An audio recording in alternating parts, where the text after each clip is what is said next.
요한복음 강의 10번째 시간입니다.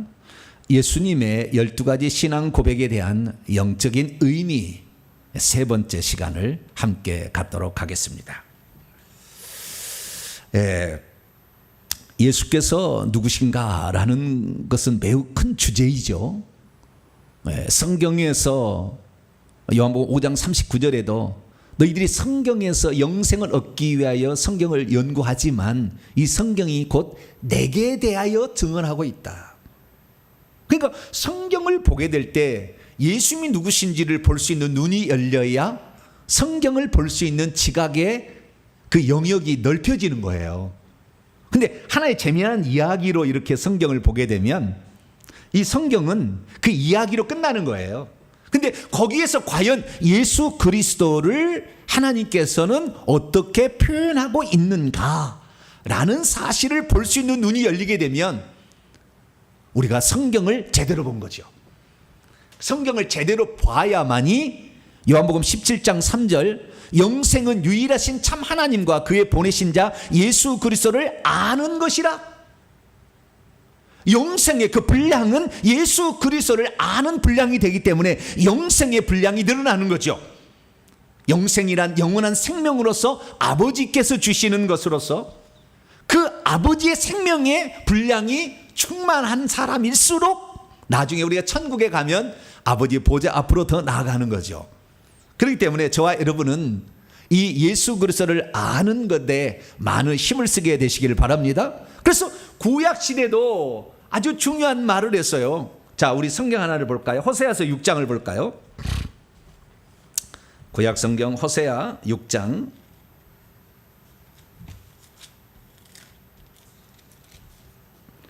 호세아서 6장 3절입니다. 3절 시작. 그러므로 우리가 여호와를 알자. 힘써 여호와를 알자. 그의 나타나심은 새벽빛같이 어김없나니 비와 같이 땅을 적시는 늦은 비와 같이 우리에게 임하시리라 하시니라. 아멘. 호세아 6장 3절에 가면 구약의 성도들은 여호와를 알아야 되는 거예요. 구약의 성도들은 여호와를 힘써 알라. 힘써 그냥 적당히 알고 스쳐 지나가게 하는 것이 아니라 알기 위해서 힘써라. 그럼 얼마만큼 알기 위해서 힘써야 되느냐? 호세아서 2장을 보세요. 얼마만큼 알기 위해서 힘써야 되느냐? 2장 19절로 20절을 봅니다. 호세아서 2장 19절로 20절까지 말씀을 봅니다. 다 찾으셨으면 함께 읽죠. 시작. 내가 네게 장가들어 영원히 살되 공의와 정의와 은총과 긍휼히 여김으로 내게 장가들며 진실함으로 내게 장가들리니 내가 여호와를 알리라. 장가들어서 시집 장가들어서 그 아내와 남편을 아는 것처럼 여호와를 알아야 된다 그 말이에요. 그러니까 저 사람이 누군지 연애할 때는 잘 몰라요. 왜냐하면 연애할 때는 너무나 화장을 잘해가지고 그 사람의 본 얼굴이 뭔지를 알 수가 없어요.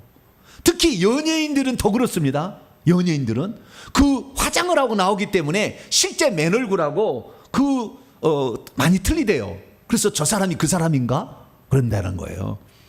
결혼할 때도 그런다는 거예요. 결혼할 때까지도 한 번도 잘 모르다가 결혼한 날 그 다음날 아침에 일어나 보니까 웬 딴 여자가 있더라 이거예요. 어제까지 너무 화장을 잘해버렸거든. 계속 화장된 얼굴만 봤는데 아침에 보니까 이 김이 주근깨 돼 있고 무엇이 막 눈썹도 덜 이쁜 거예요. 보니까 시커멓지 않아. 여기 딴 여자가 있나? 네, 그럴 수 있다는 거예요. 그러니까 그 사람을 속속들이 알려면은 장가들어서 알 때 더 속속들이 안다는 거예요. 네, 그 정도로 우리가 하나님을 알아야 된다 그거죠. 이것이 아는 것이 영생이라 그런 거죠. 저와 여러분들은 하나님을 알되 힘써서 알고 장가들어서 시집가서 아는 것처럼 하나님을 알 수 있게 되기를 축원합니다. 그래서 하나님이 진정 우리에게 바라시는 내용은 뭐냐? 자, 이사야 11장을 열어보죠. 또 이사야 11장 앞쪽으로 가서 이사야 11장 9절입니다. 네. 하나님이 궁극적으로 원하는 게 뭐냐 이거죠. 구약시대에 지금 말로 얘기를 합니다. 구약시대 말로. 네. 이사야 11장 9절 말씀입니다. 같이 한번 읽어보시죠. 시작. 내 거룩한 산 모든 곳에서 해됨도 없고 상함도 없을 것이니 이는 물이 바다를 덮음같이 여호와를 아는 지식이 세상에 충만할 것이라. 물이 바다를 완전히 덮은 것처럼 하나님을 아는 지식이 가장 가득해지기를, 이것이 바로 천국에서 상황입니다. 그 앞에 6절부터 보게 되면 천국에서는 싸우는 일이 없거든요. 이리와 어린 양이 함께, 표범이 어린 염소와 함께 눕고 살고, 송아지 어린 사자와 살찐 짐승이 함께 있어 어린아이에게 끌리는, 바로 이러한 사자가 소처럼 풀을 먹는 아버지, 이렇게 우리 하나님께서 계시는 그곳은 그렇게 평화로운 그런 곳이 되는데, 이 모든 곳에서, 그래서 천국에 가게 되면 하나님을 알라 하지 않아도 잘 알 수가 있어요. 그런데 그 분량은 우리가 정해서 가는 겁니다. 그렇기 때문에 우리가 이 땅에서 하나님을 아는 분량을 정확히 더 키워나가는 복된 성도가 되기를 바랍니다. 그래서 우리가 예수 그리스도를 지금 알려고 하고 있는 것입니다. 요한복음은 이 예수 그리스도가 누구신가에 관한 그러한 말씀을 우리에게 증거해 주고 있죠. 요한복음을 기록한 목적이 그렇게 다 있기 때문에. 그래서 우리는 요한복음 1장을 통하여서 예수님이 누군지를 공부하고 있는데, 오늘은 세 번째 시간입니다. 그럼 요한복음 1장에서 예수님은 어떻게 얘기하고 있느냐? 서론 부분에서 얘기한 부분이 있고, 그 다음에 세례 요한의 증언 가운데 나온 부분이 있고, 5명의 제자들에 의한 신앙 고백의 부분이 있습니다. 우리는 지난 2번의 시간을 통하여 세례 요한이 어떻게 고백했는지에 관하여 우리가 공부를 했는데요. 세례 요한은 총 5가지로 고백을 했었습니다. 세상 죄를 지고 가는 하나님의 어린 양, 먼저 계시니, 성령이 머물러 계시니, 성령으로 세례 주시느니, 하나님의 아들이라는 이 5가지 공부를 첫 시간에 세상 죄를 지고 가는 하나님의 어린 양 부르심과 더불어 한번 했고요. 그 다음에 지난 시간에 나머지 4개를 했습니다. 오늘은 6번째부터 12번째까지 총 7가지에 관하여 오늘 공부를 하게 될 것입니다. 뭐 깊숙하게 공부하려면 하나 하는데 1시간씩 해야 되겠지만, 그렇게까지 우리가 뭐 하지 않아도, 그래도 제가 어느 정도까지는 여러분에게 말씀을 드릴 거예요. 그래서 오늘은 총 7가지 공부를 하게 되는데요. 우선 요한복음 1장을 보세요.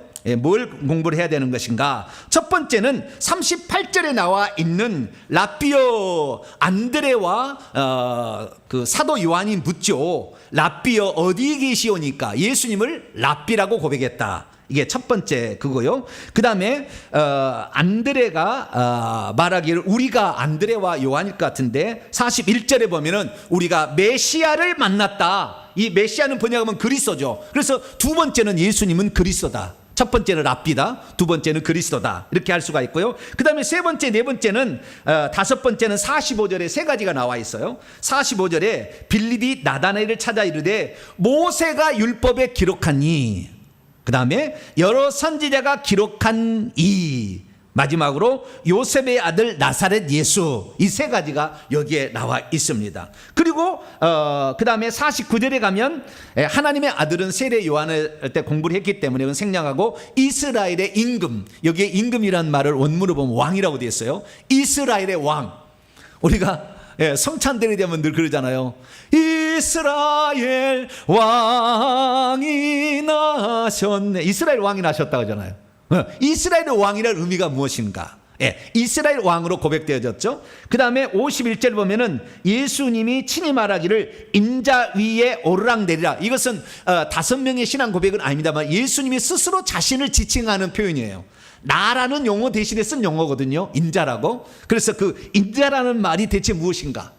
인자라는 의미, 이 호칭의 의미는 대체 무엇인가?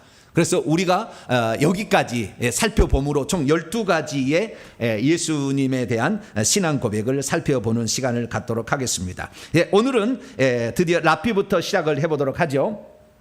자, 라삐라는 말은 히브리어입니다. 히브리어. 라삐. 원래는 라보니 또 이렇게 얘기하기도 하죠. 라삐라는 말은 나의 선생님이란 뜻입니다. 나의 선생님이라는 뜻이에요. 근데 이것이 하도 자주 부르다 보니까 이제 그 로마에서도 그러잖아요. 자기 그 종들이 주인을 부를 때 my lord 항상 그러잖아요. my lord 말씀하세요. 마일로드 이렇게 하듯이 랍비라는 것은 나의 주님, 나의 스승님, 나의 스승님, 나의 선생님이라는 의미입니다. 그런데 랍비라는 용어가 나중에는 어떻게 굳어지게 되냐면 처음에 선생님이라는 의미는 어떤 율법을 가르쳐주는 선생님이라는 그런 의미일 뿐만 아니라 어떤 기술을 가르쳐줄 때도 랍비가 될 수 있었어요. 어떤 기술을.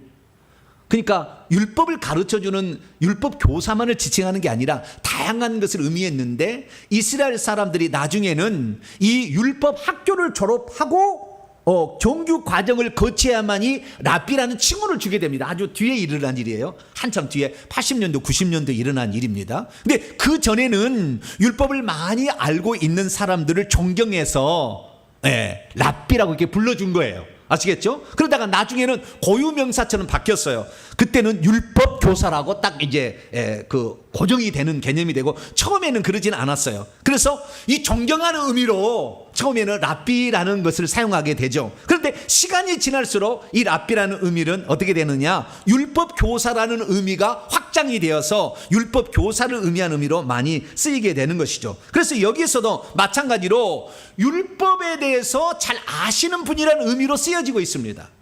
오늘 본문 말씀에 요한복음 1장 35절에서 51절 말씀 두 번 랍비라는 얘기가 나오는데 첫 번째는 안드레와 그리고 사도 요한으로 추정되는 그 인물 두 사람이 랍비여 어디에 머물고 계십니까? 라고 얘기하고 그 다음에 두 번째는 빌립의 친구 나다나엘이 랍비여 당신은 하나님의 아들이시요 당신은 이스라엘의 임금이로소이다 라고 얘기를 합니다. 그러면 랍비라는 용어를 쓰지 아니하고요 디다스 칼로스라는 용어를 쓸 수가 있습니다. 이 디다스 칼로스라는 말은 선생님이에요. 티처입니다. 선생님이란 말이 용어가 나와요. 성경에도 예수님 부를 때 다윗의 자손이요 그 다음에 선생님이요 그 다음에 주님 뭐 이렇게 여러 가지 용어를 쓰지 않습니까? 그런데 그 중에서 랍비라는 용어를 맨 처음에 만났을 때 썼다라는 것들은 이 사실은 무엇을 말해주고 있냐면 안드레나 사도 요한이나 빌립이나 나다나엘이나 율법에 대해서 매우 관심이 많았다는 걸 말해주고 있어요. 그리고 지금 그 자신들이 만났던 그분은 율법에 대해서 우리에게 잘 설명해 줄 수 있는 존경할 만한 분이라는 그 의미를 담고 있어요. 그러니까 예수님을 그들이 맨 처음에 찾아올 때 어떻게 찾아왔냐면 기적을 일으키는 이렇게 찾아온 게 아니고 예수를 맨 처음에 찾아올 때 귀신을 쫓아내느니 이렇게 찾아온 게 아니고 처음에 나에게 율법의 본래적 의미를 잘 가르쳐줄 수 있는 그리고 율법에 기록되어 있는 혹시 메시아가 아닐까라는 그 율법에 말해주고 있는 그 선생님이 아닐까라는 그 선지자가 아닐까라는 생각을 가지고 찾아와서 얘기를 했다는 거죠. 그래서 이 랍비라는 용어가 나오는데 이 성경에요 신약 성경에서 랍비라는 용어가 총 15번 나와요. 근데 그 중에서 절반 이상 8회가 요한복음에 나와요. 안드레와 이 요한이 1장 38절에서 랍비라고 얘기하고 나다나엘이 1장 49절에 얘기를 하고요. 나중에 공회원이었던 니고데모가 찾아와서도 랍비라고 예수님을 부릅니다. 그래서 요한복음 3장 2절 보면 니고데모가 밤에 예수께 찾아와 랍비여 우리는 당신이 하나님께로부터 오신 선생인 줄 알아이다. 랍비여하고 선생을 다르게 표현하잖아요. 그렇죠? 디다스 칼로스는 선생님이고 랍비는 나의 스승님 이렇게 얘기를 하는 거예요. 그래서 존경하여. 그런데요 니고데모가 어떤 사람이냐면은 사내들인 공회에 72명이 있었는데 그 중에서 율법을 가르치고 율법을 해석해 주는 최고의 꼭대기 있었다고요.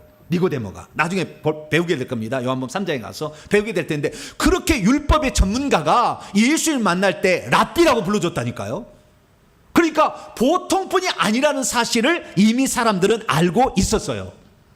그래서 니고데모도 그렇게 얘기하고요. 그 다음에 이 제자들이 나중에 요한복음 9장에 날 때부터 그 맹인된 자에게 말하기를 이 사람이 맹인으로 난 것이 누구의 죄로 인함입니까? 자기입니까? 자기 부모입니까? 이렇게 랍비라는 용어를 자주 사용하므로 율법에서는 어떻게 이것을 말하고 있는지 말씀해 주십시오 라는 의미로 말하고 있어요. 그러니까 그러니까 당신은 율법의 본래적 의미를 정확히 설명해 줄 수 있는 이유, 율법에서 약속하고 있는 바로 그이가 아닙니까? 라는 의미로 랍비라는 용어를 썼다는 거예요. 사실 예수님은 우리의 영원한 랍비가 아니겠습니까? 그래서 예수님께서 마태복음 23장에 외식하는 서기관과 바리새인들을 향하여 말하기를 너희는 랍비라 칭함을 받지 말라. 너희의 선생은 하나요? 너희는 다 형제가 아니냐? 너희들이 시장에서 문안받는 거, 랍비라 칭함을 받는 거 좋아하는데 너희들은 율법 선생이 아니다. 왜냐하면 잘못 가르치고 있었기 때문에. 그래서 너희의 선생은 하나다. 그러면 그때 디다스칼로스는 대체 누구를 말하는 것일까? 하나님 아버지를 말하는 것일까요? 예수님이 말하는 것일까요? 성령님을 가르치는 것일까요? 거기에는 본문에는 나와 있지 않아요. 근데 우리가 추정을 해볼 수가 있죠. 그것은 1차적으로는 하나님 아버지겠고, 진짜 선생님은, 율법 선생님은 지금 말씀하고 있는 율법을 해석해 줄 수 있는 이. 그래서 요한복음 5장에 읽어보게 되면 예수님이 이렇게 얘기하죠. 옛사람에게 말한 바 살인하지 말라 하는 것을 너희가 들었으나 나는 너희에게 말하노니, 너희가 나가라 하면 공회에 잡히게 되고 미련한 놈이라면 지옥불에 던져지라. 그렇게 율법을 해석해 주는 5가지 부분이 6가지가 나와요. 6가지가 이는 이로 갚으라 뭐 했다는 얘기를 들었으나, 뭐 그 다음에 간음하지 말라는 얘기 들었으나 여자를 보고 이미 음욕을 품고 여자를 보면 간음해, 이렇게 해석해 주는 게 율법을 해석해 주는 게 나온다고요. 그러니까 예수 그리스도께서는 율법을 완전하게 해석해 주신 의미가 분명했어요. 그렇기 때문에 예수님도 당연히 랍비라고 칭함을 받을 만합니다. 그래서 예수님께서 뭐라고 얘기했냐면, 자 요한복음 어디를 볼까요? 요한복음 13장을 볼까요? 요한복음 13장. 예수님이 자신을 랍비라고 하지 않았지만 선생이라고는 얘기를 했어요.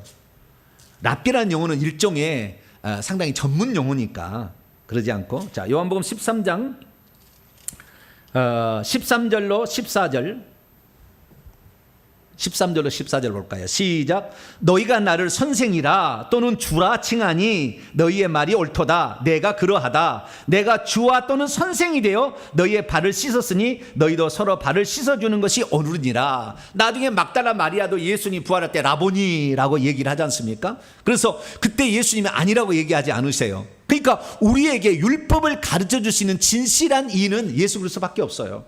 그래서 예수 그리스도께서 율법을 해석해 준 것이 완벽한 해석이다. 그래서 우리는 예수 그리스도께서 율법을 해석해 주는 그 원칙을 따라가야지 서기관과 바리새인들이 해석해 준 걸 따라가면 안 돼요. 그래서 오늘 이 본문 말씀은 누가 바로 랍비냐? 예수 그리스도이심을 우리에게 간접적으로 드러내고 있죠. 그래서 이 랍비라는 용어가 이 요한복음에 등장하는데, 우리들도 예수 그리스도만이 하나님의 말씀을 정확히 해석해 줄 수 있는 유일한 분으로 믿게 되기를 축원합니다. 이게 첫 번째, 오늘 6번째 항목이고요. 7번째 항목으로서는 베드로에게 안드레와 그리고 요한이 찾아가서 말하기를 우리가 메시아를 만났다. 41절에 말하는 것인데요, 이방인 독자들을 위하여 그리스도라고 번역을 해주고 있죠. 그래서 요한복음은 이방인들도 듣게 하기 위한 그런 복음서다라고 우리가 확인할 수가 있게 되는데, 여기에 메시아라는 용어가 등장합니다. 메시아라는 말은 한글로 음력을 한 것이고 원래는 마시아흐입니다. 뭐라고요? 마시아흐. 예, 이것이 정확한 발음입니다. 마시아흐인데요, 우리가 마시아흐를 만났다라고 얘기를 하는 겁니다. 그러면은 그들이 마시아흐를 만났다라는 것은 그들이 얼마나 메시아에 대해서 갈급해 있었는지를 우리가 알 수가 있죠. 마시아흐라는 것은 결국에 마지막에 가서는 우리의 구원자 되시는 예수님을 지칭하는 독특한 용어로 굳어지게 됩니다. 그러나 처음 용어는 그런 용어는 아니었어요. 처음 용어는 예수님을 지칭하는 공적 명칭이 마시아흐예요. 메시아, 그리스도. 그래서 그 그리스도, 당신은 그 그리스도시요 살아계신 하나님의 아들입니다 할 때, 그때 그 그리스도라는 말은 하나님이 구약 성경에 장차 인류를 구원시키기 위해서 보내질 자로 예언된 바로 그분을 지칭하는 용어의 총칭입니다. 그래서 공적인 명칭이지만 마시아흐라는 용어는 처음부터 그런 의미는 아니었어요. 그러면 처음부터 어떤 의미였느냐? 기름 부음을 받은 자란 뜻이에요. 마시아흐가 히브리어로 보면은 기름 부음을 받은 자라는 뜻입니다. 그러면 기름 부음을 받은 자라는 뜻은 누가 맨 처음에 썼느냐? 다윗이 썼어요. 다윗이라는 사람이 처음 썼어요. 자, 성경 말씀을 한번 찾아보도록 하죠. 사무엘상 24장을 열어봅니다. 사무엘상 24장. 이게 마시아의 뜻이에요. 6절입니다. 사무엘상 24장 6절. 다윗이 처음 썼어요. 다윗이 처음 쓴 용어예요. 그전에도 기름 부음 받은 자가 있긴 있었어요. 아론도 기름 부음을 받았거든요. 출애굽기 29장 7절에 보면 아론을 기름 부어서 대제사장을 세우라 그러거든요. 근데 그때 그 기름 부음 받은 자라는 의미로 마시아라고 쓰지는 않았다 그 말이에요. 다윗이 맨 처음에 쓴 용어입니다. 그럼 뭐라고 썼는가? 자, 24장 6절 읽어봅니다. 시작. 자기의 사람들에 이르되 내가 손을 들어 여호와의 기름 부음 받은 내 줄을 치는 것은 여호와께서 금하시는 것이니 그는 여호와의 기름 부음 받은 자. 여호와의, 그 다음에 히브리를 보면 여호와의 마시아의이기 때문이다 이렇게 되어 있다고요. 여호와의 마시아의이기 때문이다. 여호와라는 말도 헬라 보면은 아하야흐의 마시아흐다 이렇게 돼 있다는 말이에요. 정확히 얘기하자면 기름 부음을 받은 자라. 그래서 누가 기름 부음을 받았느냐? 사울을 하나님께서 기름 부어 왕이라는 직책을 처음 세우잖아요. 그렇게 세우라고 했지 않습니까? 자, 사무엘상 9장을 앞으로 넘어가 봐요. 사무엘상 9장 16절을 봅니다. 네. 사무엘상 9장 16절 시작. 내일 이맘때에 내가 베냐민 땅에서 한 사람을 내게로 보내리니 너는 그에게 기름을 부어 내 백성 이스라엘의 지도자라는 것은 낙이든데요, 대장 캡틴이라는 말이거든요. 지도자로 삼으라. 그가 내 백성을 블레셋 사람의 손에서 구원하리라. 그렇게 그래서 마시아의 마지막은 구원자예요. 구원자가 돼야 되는 거예요. 마시아가 되려면 마시아가 그리스도가 구원하지 못한다고 한다면 그냥 선지자로 끝나는 거예요. 그냥 왕으로 끝나는 것이지 그게 아니라는 거예요. 그래서 구원자라는 의미로, 종국적인 의미로 써서 유일하게 예수 그리스도를 지칭하는 용어로 썼지만 처음에는 하나님이 기름을 부었다는 거예요. 10장 1절을 보세요. 사무엘상 10장 1절. 이에 사무엘이 기름병을 가져다가 사울의 머리에 붓고 입맞추며 이르되 여호와께서 내게 기름을 부으사 그의 기업의 지도자로 삼지 아니하였느냐. 총 지도자 대장으로 삼지 않았느냐 이렇게 얘기하지 않습니까? 그래서 최초로 그 용어를 사용한 사람은 누구였느냐? 그게 바로 다윗이었다. 다윗. 그래서 다윗은 하나님께서 기름을 부어서 어떤 직책을 주신다라는 거예요. 그래서 기름 부음을 받은 자의 최초의 직분은 기름 부음 받은 자라는 의미의 처음에 쓴 의미는 왕이라는 겁니다. 왕. 그래서 예수님께서 마태복음 2장에 보면은 동방박사가 오니까 유대인의 왕으로 나시니가 어디 계시뇨라고 찾아오지 않습니까? 그랬더니 그리스도가 어디서 나겠느뇨? 근데 자기가 왕인데 또 왕이 태어난다니까 죽이려고 대지상과 서기관에게 물어보지 않습니까? 그랬더니 베들레헴 에브라다에서 태어난다 이렇게 얘기했다. 그래서 베들레헴은 사람을 보내서 죽이려고 하잖아요. 그때 왕이라는 의미를 다 알고 있었던 거예요. 이 그리스도라는 말의 의미는 왜? 다윗이 그 용어를 처음으로 썼는데 이 사울왕이었기 때문에 그 기름 부음 받은 자를 내가 없이 할 수는 없다. 하나님이 죽이시든 그렇게 하는 것이지 내가 선달죄는 아니다 라고 얘기를 했다는 것이고, 두 번째로 기름을 부음 받은 사람이 다윗입니다. 다윗.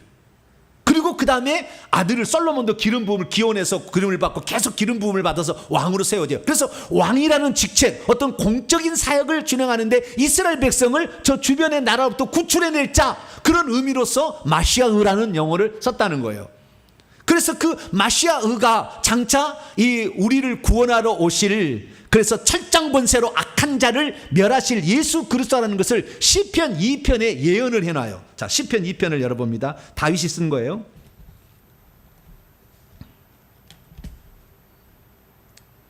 시편 2편 2절을 보게 되면, 1절부터 보게 되면, 어찌하여 이방 나라들이 분노하여 민족들이 헛된 일을 꾸미는가? 세상의 군왕들이 나서며 관원들이 서로 꾀하여 여호와와 그의 기름 부음 받는 자, 여호와와 그 다음에 그의 마시아를 대적하며 이렇게 돼 있거든요. 이때 여호와와 그의 기름 부은 자는 다윗을 지칭하는 거예요. 다윗을.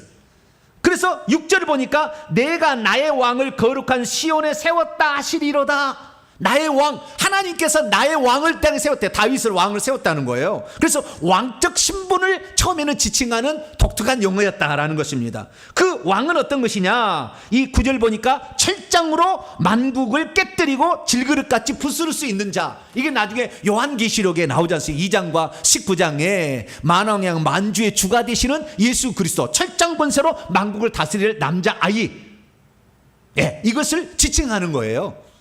그래서 처음에 메시아라는 것은 기름 부음을 받아서 왕으로서 그 자기에게 속한 백성을 구출해내는 자라는 의미로서 처음에 쓰였다는 것입니다. 이것이 나중에는 한 번은 엘리야가 열왕기상 19장 16절 보면 엘리야가 엘리사에게 기름을 부어요.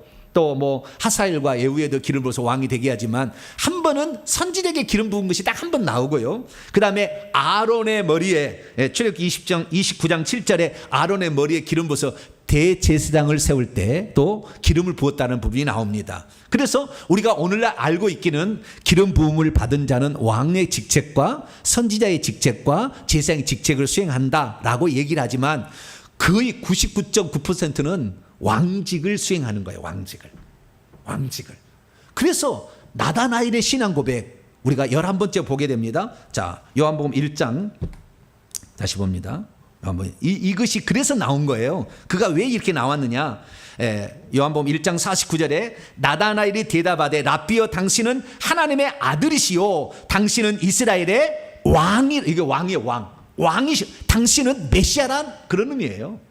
이스라엘의 왕이란, 이스라엘의 장차 보내질 왕적 존재, 다윗처럼 이 땅에 오셔서 평화를 줄 존재라는 의미로서 이스라엘의 왕이라, 바실리우스 왕이라, 킹이라고 얘기를 했는데 이런 것들이 다 결국에 율법에 기록했고 메시아로서 오실 이라는 것을 생각하고 나다나엘이 고백한 거예요. 그런 것을 알 수가 있겠죠. 그래서 이 기름 부음을 받은 자인데요, 다윗도 당연히 기름 부음을 받죠. 그래서 1차는 사무엘이 사무엘상 16장을 13절을 보게 되면 이 사무엘에 와서 기름을 붓죠. 그 이세의 아들들을 초청해가지고 없어가지고 양치기 오라고 그러지 않습니까? 기름을 붓는 장면이 나와요. 그래서 1차 기름을 붓고 되고요. 사무엘하 2장 3절 4절 보면 유다 사람들이 2차로 기름을 부어서 유다의 왕을 삼고, 사무엘하 5장 3절에 보면 이스라엘 모든 장로들이 와서 이스라엘 모든 지파의 왕으로 삼아서 이제 완전한 왕이 되고, 나중에 그 헤브론에 있다가 이제 예루살렘에 천도를 하게 되므로 왕의 도성을 예루살렘으로 정하게 됩니다. 그래서 이 땅에 천국의 그 것들을 그대로 표현해주고 이 땅에 살다 간 사람이 다윗이어서, 우리는 그래서 신약성경에 수많은 사람들이 예수님이 지나갈 때 다윗의 자손이요 이렇게 부른 것은 당신이 바로 다윗의 자손으로 온다는 그 메시아입니다. 왕으로 오신다는, 이스라엘의 왕으로 오실 분입니다라는 것을 고백하는 것이죠. 그래서 요한복음에서도 이스라엘의 왕이라는 의미를 용어가 두 번 나와요. 나다나엘이 이렇게 고백하지 않습니까? 그리고 뿐만 아니라 저기 요한복음 12장 13절에 보면은 주의 이름으로 오시는 이여 이스라엘의 왕이여 하면서 종려나무가지를 흔드는 이스라엘 백성의 고백이 나와요. 이스라엘 왕으로 오시느니라 이렇게 고백을 합니다. 그래서 예수님은 그 이스라엘의 왕이시고 그리고 이스라엘 왕이실 뿐만 아니라 좀 더 나가면은 모든 사람들의 왕이고 나중에 만왕의 만주의 주죠. 보이는 것들과 보이지 않는 것들의 왕이십니다. 할렐루야. 그분이 군주가 되시죠. 그래서 요한계시 17장 14절이나 19장에 보게 되면은 예수님이 만왕의 만주의 주다. 그래서 어린 양은 그것으로 또 모든 것을 이길 수가 있다. 철장권세로 이긴다라고 그렇게 얘기를 하고 있는 것입니다. 그래서 이 메시아라는 말은 왕으로서, 모든 피조물의 왕으로서 우리를 구출하실 구원자이신다 라는 그런 의미로 쓰였다는 것을 확인할 수가 있고요. 그리고 예수님은 요한복음에서 선지자로 고백이 되는데, 요한복음 4장에 가서 이제 사마리아 여인 우리 공부하는데요, 사마리아 여인이 4장 19절에 당신은 선지자입니다. 너 남편을 불러오라 그랬더니 지금 남편이 없다 그랬더니 그 예수님 얘기한 걸 보고 깜짝 놀라서 당신은 선지자라 얘기하지 않습니까? 예, 그리고 엠마오로 가는 두 제자 누가복음 24장 19절에 보면 그는 하나님과 모든 백성 앞에서 말과 일에 능한 선지자라 이렇게 해서 예수님은 이 미래에 대해서 예언할 수 있고 회개를 외쳤던 선지자의 역할을 또 예수님이 누군지 하나님 누군지를 잘 얘기했던 선지자 역할을 잘 감당했음을 알 수가 있고요. 그리고 제사장인 것은 대제사장인 것은 요한복음 17장이 대제사장 즉 기도라고 일컫는 분향단에 대제사장이 향을 사르듯이 하나님께 기도하는 내용이 나와요. 요한복음 17장 어마어마한 장이거든요. 나중에 그거 공부하겠습니다. 그래서 요한복음 17장에 예수님이 대제사장으로 나와요. 그래서 우리는 요한복음에서도 왕이요 선지자요 대제사장이신 예수 그리스도를 발견하게 되는데 그래서 기름 부음을 받고 공적인 업무를 수행하는 자로서 모든 인류를 구출하는 자를 지칭하는 총칭이 그리스도다 라고 우리는 정리할 수가 있고요. 특별히 여기에서 기름은 구약엔 예표였습니다. 감람류 또는 관유를 부어요. 대제사장은 관유를 붓고 그 다음에 그 왕을 셀 때는 감람류를 붓게 됐는데, 그런데 이것은 이사야 61장이나 42장을 보게 되면 주의 성령이 내게 내리셨으니 그 주의 성령이 그래서 기름 붓듯 하셨음에, 그래서 사도행전 10장 38절에도 베드로가 하나님이 나사렛 예수에게 성령을 기름 붓듯 하셨음에, 그래서 성령의 기름 부음을 받은 것으로 얘기를 합니다. 그래서 성령의 기름 부음이 언제냐? 예수님은 모태로부터 성령의 충만함을 받았지만 세례 요한에게 세례를 받을 때 성령이 비둘기같이 내렸잖아요. 보이는 형태로. 그래서 예수님이 세례를 받으실 때에 성령을 기름 붓듯 하나님이 부으셨습니다. 그래서 그때부터 마시아의 공적 임무를 수행하시는 거예요. 그러니까 세례 요한이 일종의 선지자로서 예수님에게 기름을 부었다 이렇게 말할 수 있는 거예요. 영적으로 표현하면. 그래서 예수 그리스도께서는 그전에는 그리스도의 공적 직무를 수행하지 않았어요. 원래 그리스도였겠지만 수행하지 않고 있다가 30살쯤에 비로소 세례 요한에게 세례를 받으시고 공적 임무를 수행하십니다. 그래서 갇혀있는 모든 자를 다 구출해내는 일을 감당하시죠.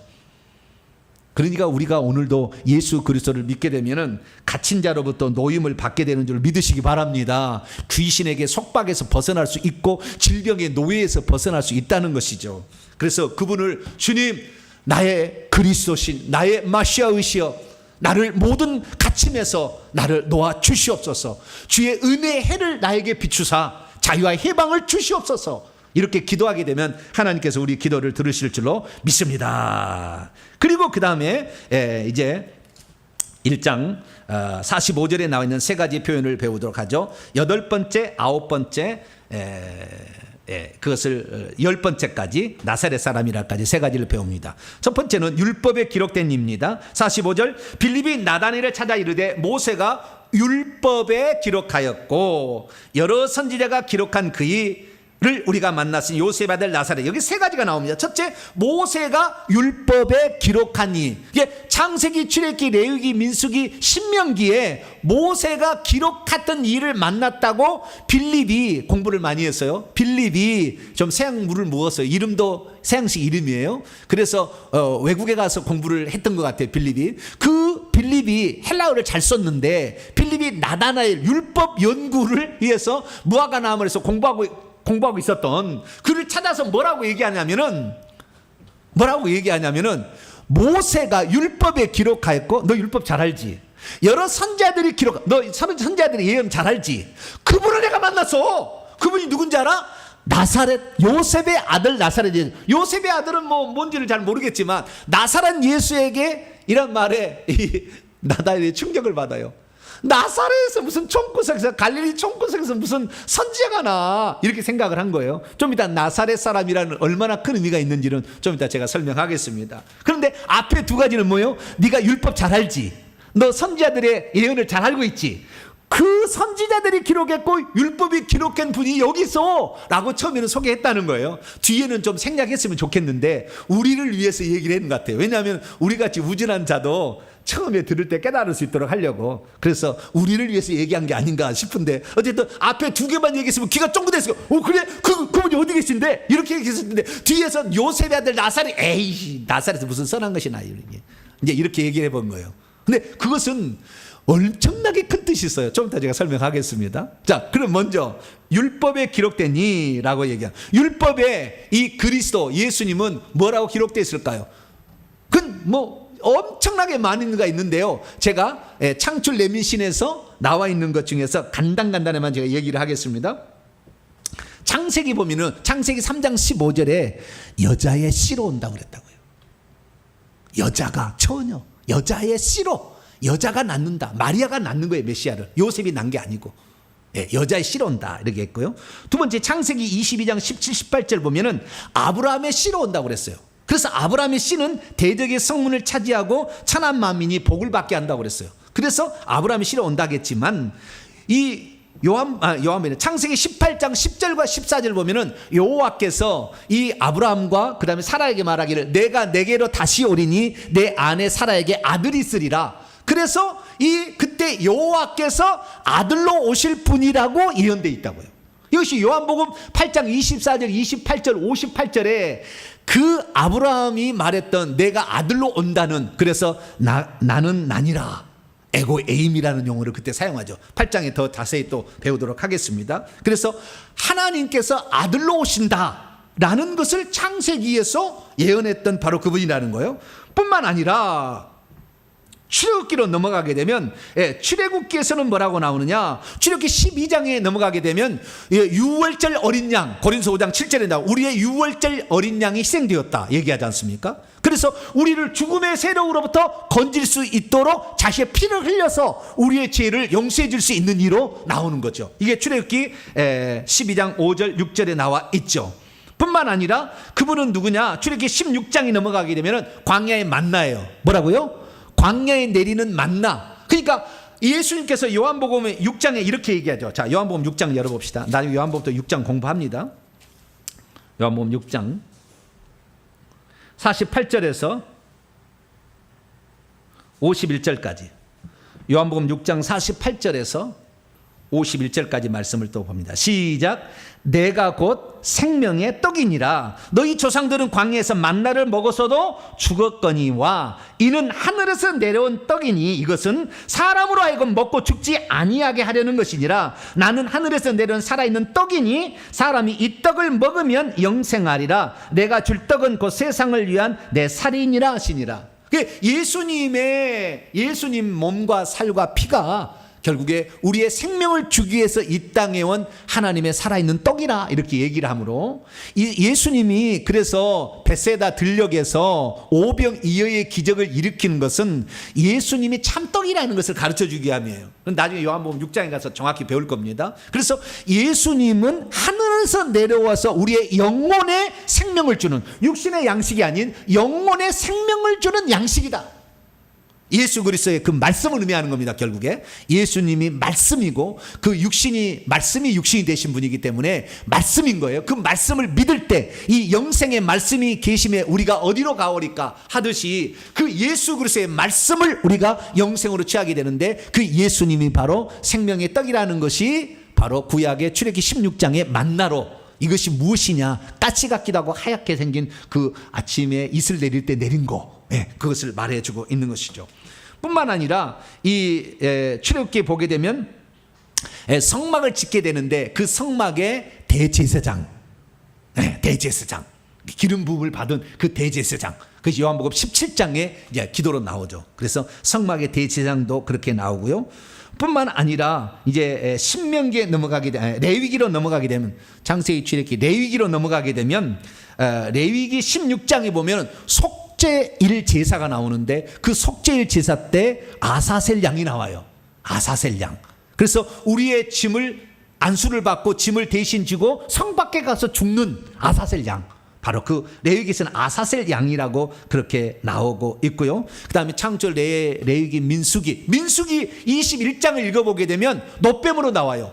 이스라엘 민족이 원망하다가 불뱀으로 물려 죽게 될 때에, 그때에 이 하나님이 노뱀을 장대에 높이 달게 되면 그걸 쳐다본 적 살리라고 그랬거든요. 자, 요한복음 3장 봅니다. 니고데모 대화에서 가르쳐 줍니다. 14절 15절입니다. 요한복음 3장 14절 15절 시작. 모세가 광야에서 뱀을 든 것 같이 인자도 들려야 하리니 이는 그를 믿는 자마다 영생을 얻게 하려 하심이라. 여기 보면은 모세가 광야에서 뱀을 든 것처럼 내가 노뱀으로 왔다. 나는 독은 없어. 노뱀이야, 불뱀이 아니고. 그러나 그 죄의 형상을 내가 뒤집어 써서, 죄를 내가 뒤집어 썼기 때문에 노뱀의 형상을 입었지만, 그러나 나는 죄는 없다. 그러나 이 노뱀을 쳐다보자 십자가에 못 박혀 죽으신 예수 그리스도를 믿는 자마다 영생을 얻게 된다. 죽지 아니하고 이 살아날 수 있다. 그래서 그때 당시에 노뱀을 쳐다본다고 살 수가 있겠느냐고 그렇게 콧방귀 팡팡 쳤던 사람 다 죽었고, 그 장대에 높이 매달린 그 노뱀을 쳐다본 사람은 살았어요. 그럼 마찬가지로 나를, 그러니까 이 세상에서 예수 그리스도를 안 믿는 사람 꽉 차요. 예수를 믿으면 영생을 얻습니다. 예수 그리스도를 믿으면 죄사함을 받습니다. 예수 그리스도를 믿으면 귀신의 노예에서 해방됩니다. 쓸데없는 소리 자빠졌네, 무당 찾아가야지, 이렇게 얘기한다 그 말이에요. 예수교만 정교냐? 불교를 믿으면 안 되고, 이슬람 믿으면 안 되고, 우리나라의 통합 믿으면 안 되냐? 이렇게 얘기하는 거예요. 그럼 그렇게 믿으셔야 돼요. 그러나 본인은 그 믿겠다는데 그 믿으시고, 우리는 진리의 말씀, 하나님이 던져주신 이 말씀을 온전히 믿게 되기를 축원합니다. 이 믿는 자는 죽어보면 당장 알게 될 거예요. 그래서 우리가 예수 그리스도께서 우리를 위해서 죄 없는 분이 죄 있는 육신의 모양으로 오사 우리 위해서 죄를 뒤집어쓰시고 십자가에 죽으셨음을 확실히 믿게 되기를 바랍니다. 그래서 이렇게 나와 있고요. 신명기, 마지막 신명기에 가면은 18장 15절에 모세가 뭐라 했냐면은 장차 나와 같은 선지자를 하나님이 보냈을 것이다 라고 예언을 합니다. 그래서 예수님을 모세와 같이 하나님의 계시의 말씀을 증언해 줄 자로서 얘기해 주고 있어요. 그래서 이게 율법에 기록된 이, 그렇게 얘기를 한 거예요. 그런데 율법에 기록된 이 일을, 지금 방금 얘기한 이런 한 10가지 얘기했는데요, 이런 10가지를 그러면 나다라이 예수님에게, 예수님 당신이 노뱀입니까? 당신이 6월절 어린 양이에요? 당신이 여자이십니까? 이렇게 물어봤어요? 안 물어봤어요. 근데 한 번으로 딱 알아버려요. 나다나엘은 한 번으로 딱 예수님과 대화를 한 번 딱 하면서 딱 알아버립니다. 다른 걸 다 가르치지 않아도 돼요. 왜 그런 줄 아세요? 하나님께서 만세전에 주의 종으로 삼아서 쓰려고 하는 사람은 하나만 가르쳐도 불이 딱 들어와 버려요. 다 알아져 버려요. 그냥 싹 알아져 버리는 거예요. 순간에 싹 알아져 버리는 겁니다. 여러분이 진리의 말씀을 듣기를 사모하면 제가 이렇게 한마디만 얘기해도요, 성경이 딱 꿰뚫어져요. 할렐루야. 알아지는 거예요. 근데 말씀을 나는 사모하지 않는 사람은 나중에 천국에 저 뒤에 있겠지만, 좌우지간 이 말씀을 사모하지 않는 자들은 아무리 얘기해도 잘 못 알아듣습니다. 근데 제가 이렇게 얘기를 해서 신구약 성경 창세기부터 요한계시록 얘기를 하게 되면 금방 알아들어. 왜? 이 사람은 지금 하나님의 말씀에 분량이 있는 사람이거든. 그렇게 해서 나이 많은 영적 존재로 보여졌거든요. 그러니까 금방 아는 거예요. 여러분들은 알 수 있도록 힘써 여호와를 알자 그랬고, 영생은 유일하신 참하는 그의 보내신 자 예수를 아는 것이라고 그랬으니까 알기를 더 노력하심으로 더 많은 분량의 예수 그리스도를 소유하는 복된 성도가 되길 축원합니다. 그 다음에 선지자들이 기록한 이라고 또 나오죠. 45절에 나다나엘에게 빌립이 소개하는 메시아는 누구였느냐? 선지자들이 기록한 이였다. 9번째 상황입니다. 선지자가 뭐라고 그러냐? 선지자가 엄청 기록했어요. 선지자들이 뭘 기록했느냐? 예수 그리스도의 출생,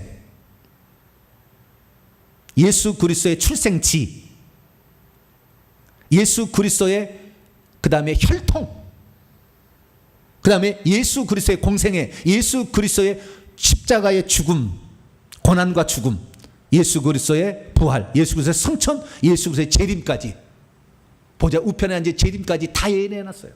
그러니까 그리스도에 관한 모든 예언들이 이 선지자의 기록에 나오는 것입니다. 자, 그분의 출생, 이사야 9장 6절 이는 한 아기가 우리에게 낳고 한 아들을 우리에게 주신 바 된 그의 어깨는 정사름에 그의 이름은 기묘자라 모사라 전능하신 하나님 영존하신 아버지라 평강의 왕이라 할 것임이라. 이사야 7장 14절 보라 처녀가 잉태에 아들을 낳을 거야 그의 이름을 임마누엘이라 하리라. 마태복음 1장 23절에 그것이 이루어졌다고 이게 천사가 이거 이루어진다고 얘기하지 않습니까? 그래서 처녀로서 출생이 이루어질 것이며 아기로서 아들로서 올 것이다 메시아는. 그러나 그는 영존하시는 아버지다. 똑같다. 한 분 하나님이라 라고 얘기를 하고 있다 그 말이에요. 그분이 그래서 그 출생지는 미가서 5장이네. 베들레헴 에브라다야 니는 유다 족속의 작을지라도 내게서 그 왕이 나올 것이라 이렇게 예언되어 있어요. 그래서 미가서에 보게 되면은 그 출생지도 나와 있어요. 뿐만 아니라 그분이 어디에서 활동을 할 것인가. 공생애를 시작할 때 세례 요한의 안수를 받고 광야에 외치는 자의 소리의 증거를 받을 것이라 이사야 40장에 예언을 했어요. 40장에 예언이 돼 있어요. 그리고 그분은 갈릴리에서 주로 활동할 것이다. 이사야 9장 1절 이하에 그렇게 예언되어 있어요. 그분의 혈통은 아브라함의 씨로 온다. 창세기 22장에 나와 있고요. 사무엘하 7장에 보면은 다윗의 씨로 온다 이렇게 딱 나와 있어요. 뿐만 아니라 이사야 11장 1절 2절 보면 이새의 씨로 온다. 이새의 아들로 온다고 되어 있어요. 그래서 그분의 혈통, 그래서 다윗의 자손 예수라고 하는 것은 그분의 혈통까지도 다 얘기를 해놨어요. 그래서 마태복음 1장은 그 혈통이 어떤 혈통이냐, 다윗이 솔로몬을 낳고 솔로몬이 르호보암을 낳고 이렇게 나가거든요. 왕의 혈통으로 온다. 이렇게 마태복음 1장의 족보고, 누가복음 3장의 족보는 선지자 나단 계열로 온다. 선지자의 후손으로 온다. 이렇게 딱 돼 있다고요. 그래서 그의 혈통까지도 다 마태복음 1장과 누가복음 3장 읽어보게 되면 족보상에 다 이렇게 돼 있다고요. 그래서 아브라함과 다윗의 씨, 그래서 마태복음 1장 1절에 아브라함과 다윗의 씨이신 예수, 아브라함이 다윗의 자손이 예수 그리스도의 세계라 이렇게 얘기하지 않습니까? 아브라함과 다윗의 혈통으로 왔다라는 것이 선지자들이 다 예언해 놓은 거 있는 거예요. 뿐만 아니라 그분의 채찍에 맞으시고, 그분이 찔리시고, 그가 찔림은 우리의 허물을 인하며 그가 상함 우리의 죄악을 인하며 그가 채찍에 맞음으로 우리가 나음을 입었도다. 이사야 53장 5절 고난받는 종으로 채찍에 맞고 버림을 당하고 부자의 묘실에까지 묻히실 것이 이사야 53장에 예언되어 있다고요. 그 다음에 성령의 기름 부음을 받고 공생애를 시작한다. 이사야 61장에 그렇게 얘기해 놓지 않았습니까? 그래서 그분은 여호와께서 내게 기름을 부으시니 마음이 상한 자를 고치고 포로된 자의 자유를 갇힌 자에게 노임을 전파하며 여호와의 은혜의 해를 선포하게 하십니다. 이사야 61장 1절에 3절에 그래서 기름 부음을 받고, 그래서 세례 요한의 기름 받고 공생애도 시작하시고, 그 다음에 고난을 받으시고 죽으시고, 시편에 보게 시편 22편에 보면은 엘리 라마 사막다니 하나님 어찌하여 나를 버리시나이까, 수족을 찌른다. 그 다음에 그 수족을 뼈를 꺾지 아니한다. 다 시편에 또 예언되어 있다고요. 그래서 그의 죽음에 관한 모든 가 예언되어 있고, 뿐만 아니라 그분이 죽은 다음에 요나서 1장 17절 보면 물고기 뱃속에서 3일 동안 3일 3야를 있을 것이다. 그래서 마태복음 12장 40절에 내가 보여줄 표적은 하나도 없지만 선자 요나의 표적은 보여줄 수 있다. 요나가 물고기 뱃속에 3일 3야를 있었다고 하면 나도 땅속에서 3일 3야를 있을 것이다. 그렇게 예언했다고요. 예수 그리스도의 그 죽음 후에 음부의 무덤에 3일 동안 있을 것까지 다 예언되어 있죠. 그리고 예수님이 더 얘기하면은 그 공생애를 하시고 죽으실 때에 스가랴 9장 9절 보면은 나귀를 타고 입성하게 될 것이라 얘기를 했고, 그때 호산나 다윗의 자손이여 예언한다고 시편 128편에 예언되어 있고 다 나와요. 그래서 이 구약의 많은 예언들이 그것을 얘기해주고 있다는 것입니다. 그리고 시편 23편에 여호와는 나의 목자시니, 또 에스겔 34장 15절에도 선한 목자로서 예수님 오실 거야. 이게 요한복음 10장에 나와요. 나는 선한 목자라. 선한 목자는 양들의 몸을 버린다. 이게 또 예언되어 있는 것이고요. 다니엘서를 보게 되면 7장 14절에 인자와 같으니 사람의 아들 같으니라 온다 얘기되어 있고, 그분은 뜨인 돌로서 심판자로서, 그래서 다니엘서 2장에 그 다니엘서 환상을 보게 되면 이 머리에 금신상이 나오는데 금, 은, 놋, 그 다음에 철과 진흙으로 되어 있는데 다리에게 뜨인 돌이 탁 때려버리니까 밑에서 바스라져 가지고 산더미를 이룬다. 그래서 권세로서 세상 모든 권세를 쳐버리신다. 이것이 나오지 않습니까? 그래서 여러 가지 그 예언들을 다 보게 되면 예언자들도 기록한 이가 누구다? 예수 그리스도다. 이게 나와 있다는 것입니다. 그래서 우리는 선자들이 기록한 그이라는 것을 알 수가 있게 되는 것이죠. 그래서 우리 주 예수 그리스도를 믿는 것은 여러분 확실한 겁니다. 할렐루야. 예수 그리스도에 관하여 36,500가지의 예언이 예수님에게 이루어졌어요. 구약에. 다 조사를 해보니까 36,500가지의 예언이 다 이루어진 거예요. 그러니 우리가 예수 그리스도를 믿는 것은 너무나 확실한 거다. 할렐루야. 그분을 구주로 믿는 것은 너무나 확실한 것이고 정확한 것이라 믿게 되길 바랍니다. 그 다음에 나사렛 사람이라는 거예요. 요셉의 아들 나사렛 사람. 요셉의 아들이라는 거. 자, 누가복음 3장을 열어보죠. 요셉의 아들 나사렛 사람이다. 이 말의 의미를 보죠. 누가복음 3장 23절을 열어봅니다. 읽습니다. 시작. 예수께서 가르치심을 시작할 때에 30세쯤 되시니라. 사람들이 아는 대로는 요셉의 아들이니. 요셉의 위로는 헬리오. 요셉의 아들이다. 사람들이 아는 바예요. 요셉에는 씨를 주지 않았잖아요. 성령께서 들어오셔서 마리아의 태만 빌려서 태어난 거기 때문에, 그래서 요셉의 아들이라는 것은 요셉의 그를 키우게 될 것이다. 그 다음에 혈통적인 족보상의 아버지다라는 그런 의미죠. 그런 의미인데 나사렛 사람이 중요해요.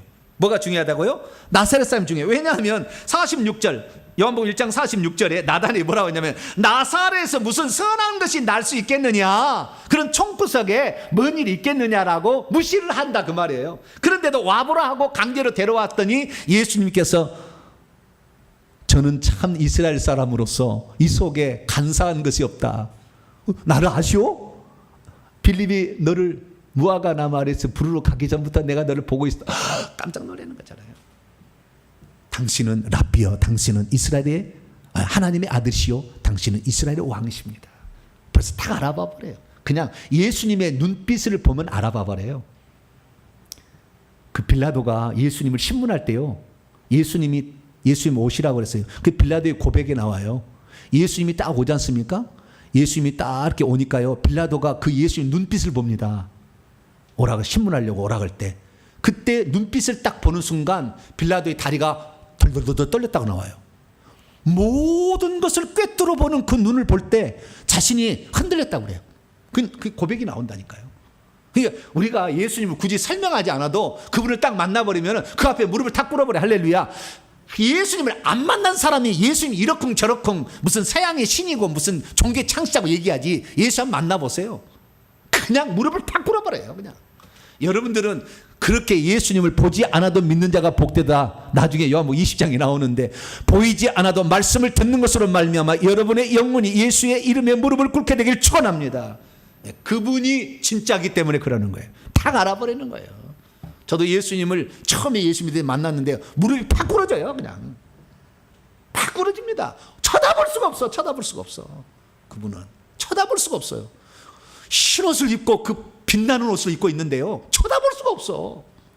그냥 알아버려요. 그냥 말하지 않아도. 우리는 지금 공부를 통해서 알지만, 공부를 통해서도 아시지만 체험을 통해서도 아는 복된 성도가 되길 바랍니다. 그러면 나사렛 사람이라는 것이 무슨 말일까요? 자, 마태복음 2장을 열어봅니다.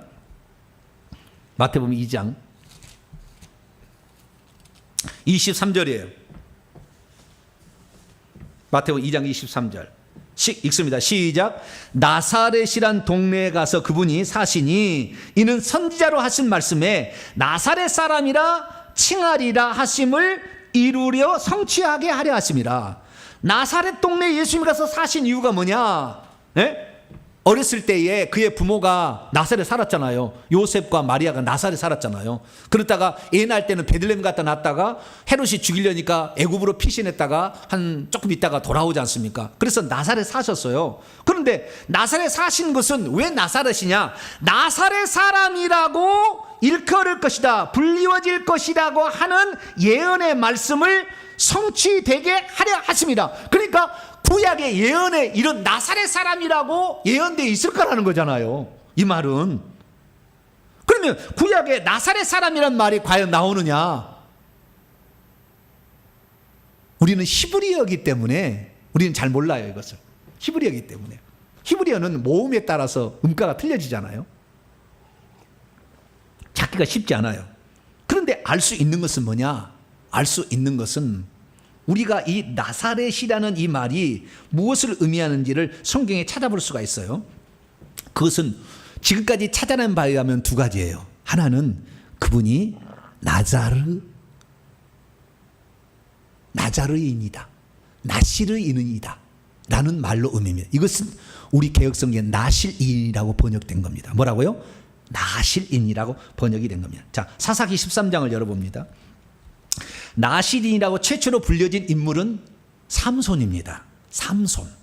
자, 사사기 구약 사사기 13장 7절입니다. 5절이나 7절 봐도 되는데요. 네. 하나님께 바쳐진다는 게 중요한 거예요. 자, 사사기 13장 5절을 먼저 봅니다. 5절. 시작. 보라, 내가 임신하여 마노아에게 아들을 낳으리니 그의 머리 위에 삭도를 대지 말라. 이 아이는 태에서부터 나옴으로부터 하나님께 바쳐진 나지르 또는 나자르인이 됨이라 돼 있어요. 히브리 원문을 보면은 몸에 따라서 나지르 또는 나사르, 나시르 이렇게 할 수 있어요. 나시르, 나사르 이렇게 얘기할 수 있거든요. 인이 됨이라. 그가 블레셋 사람의 성 이스라엘 백성을 구원하기 시작하리라. 나실인이라는 말은 하나님께 구별되어 바쳐진 자라는 의미입니다. 하나님께 구별되어 바쳐진 자. 그래서 그분이 하나님께 구별되어 바쳐진 자라는 의미가 나실은 나자르, 그래서 나자렛, 네, 나자렛 사람이다. 네. 헬라어로 보면 나자렛은 나조라이스거든요. 나조라이스. 헬라어로 보면 나조라이스인데 나조라이스 사람이라 일컬음을 받으리라 이렇게 돼 있거든요. 나조라이스, 나시르, 나자르, 이렇게 얘기 나와. 그래서 이런 가능성이 있어요. 근데 이것은 그렇게 큰 가능성이기보다는 이미 모태롭게 하는 천국에서부터 이미 구별되어 있었으니까 조금 부족하지 않나. 그러면 가장 확실한 건 이사야 11장입니다. 이사야 11장을 봅시다. 이사야 11장. 아마 이게 제일 더 가까운 것 같아요.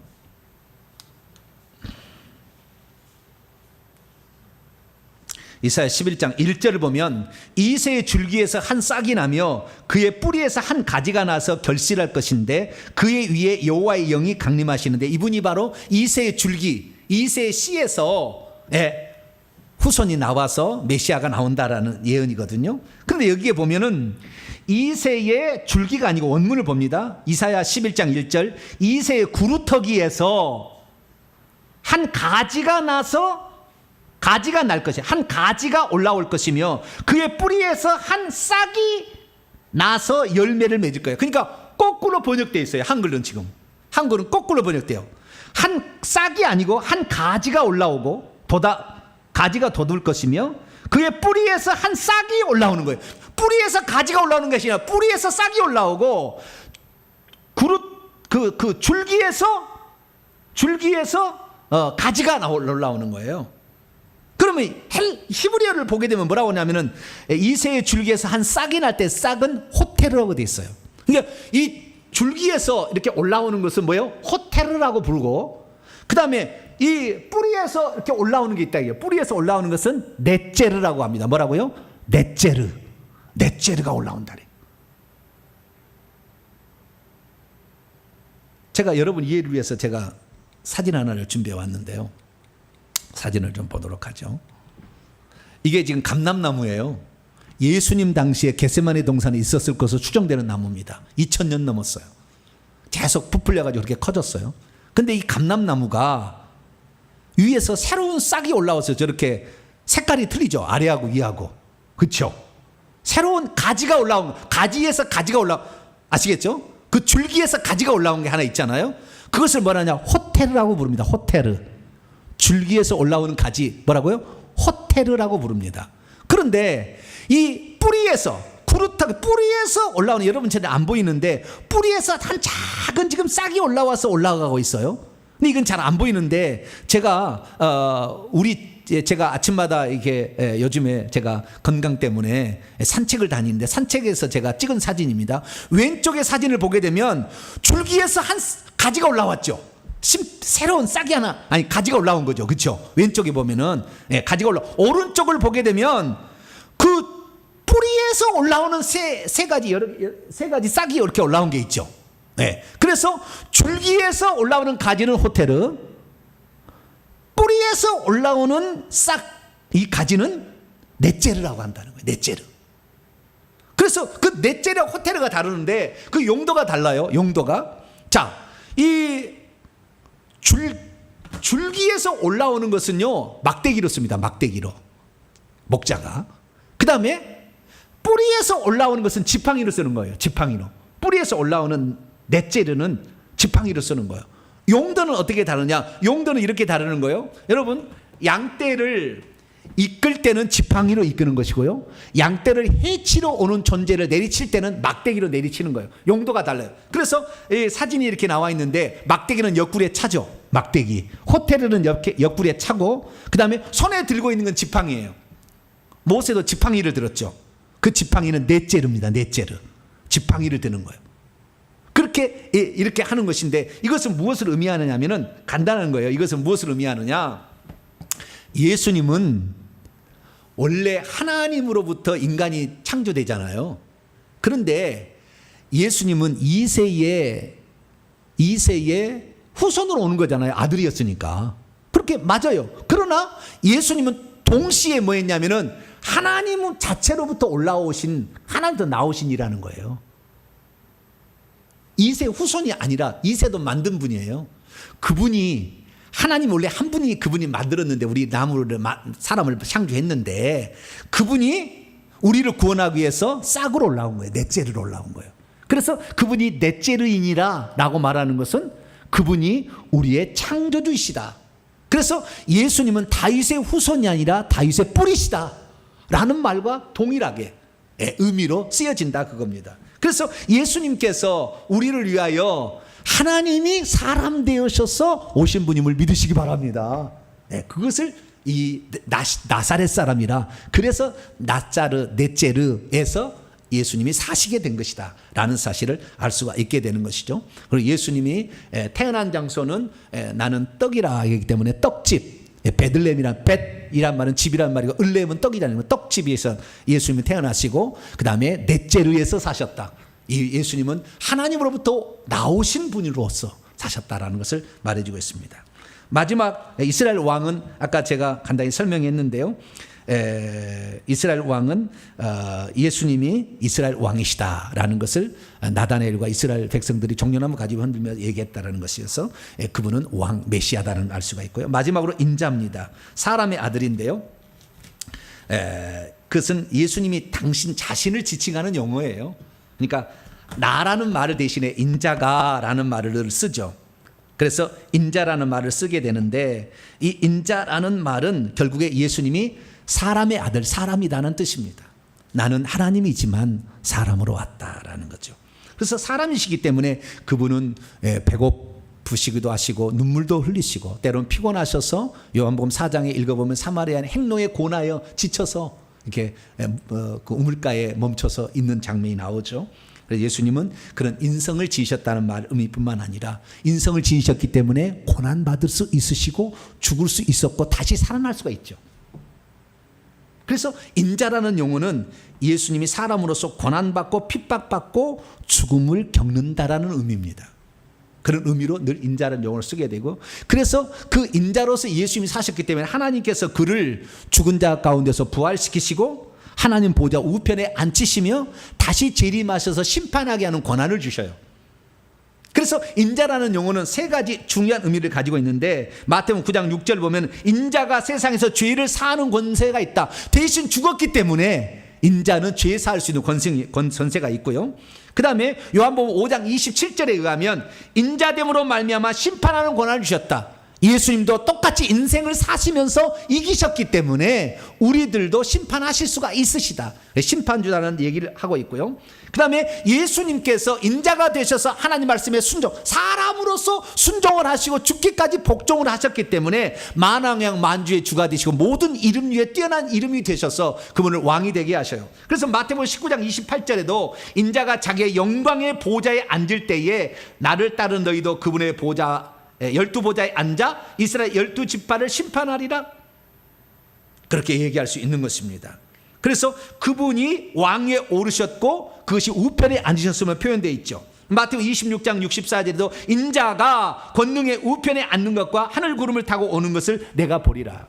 그래서 예수 그리스도께서 하나님이 재림하시는데 예수님으로 재림하시는 것이 하나님의 재림이신데 예수님이 인자가 되셔서 하나님 말씀에 순종하시고 복종하시는 것 때문에 높은 이름을 준 거예요. 그러니까 오늘 우리가 천국에 가서 높은 지위를 얻을 수 있는 것은 사람이 되었음에도 불구하고 하나님 말씀에 순종하고 산 것을 축복해 주시는 거예요.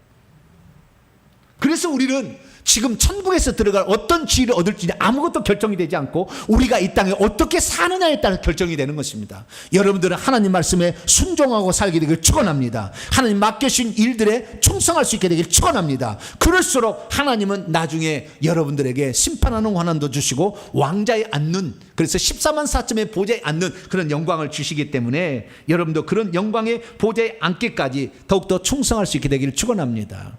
우리가 인자라는 이 용어를 통하여 스스로 자기를 낮추시고 겸손히 살다 가셨던 우리 주 예수 그리스도를 아셔야 돼요. 그래서 우리는 겸손히 오늘도 우리에게 주어진 일에 충성할 수 있게 되기 바랍니다. 예수님은 나사렛 사람, 그 보이지 않는 그리고 알아주지 않는 시골 촌구석에 사셨지만 그분은 하나님께서 보내신 분이었기 때문에, 그래서 예수님께서 나중에 이 가룟 유다가 랍비어라고 하면서 그때 예수님이 네가 누구를 찾느냐? 나사렛 예수를 찾는다라고 얘기하지 않습니까? 그때 내가 그니라, 깊은 의미로 얘기한 거예요. 너희들은 보잘것없는 것으로 나사렛 예수를 보지만 내가 하나님으로서 사람 되어오신 바로 그 존재다. 내가 그니라 하는 그 말과 동시에 사람들이 벌렁 떨어져 버렸어요. 왜? 내가 그니란 말이 에고 에임이란 말이거든요. 내가 나는 스스로 있는 자다 이렇게 딱 얘기를 해버릴 때 그때 뚝 떨어져요. 나 요한복음 19장 공부할 거예요. 그냥 팍 떨어져 버립니다. 왜? 하나님이 당신의 존재를 얘기하니까 피조물이 어떻게 거기에 견딜 수 있겠습니까? 팍 거꾸러져 버려요.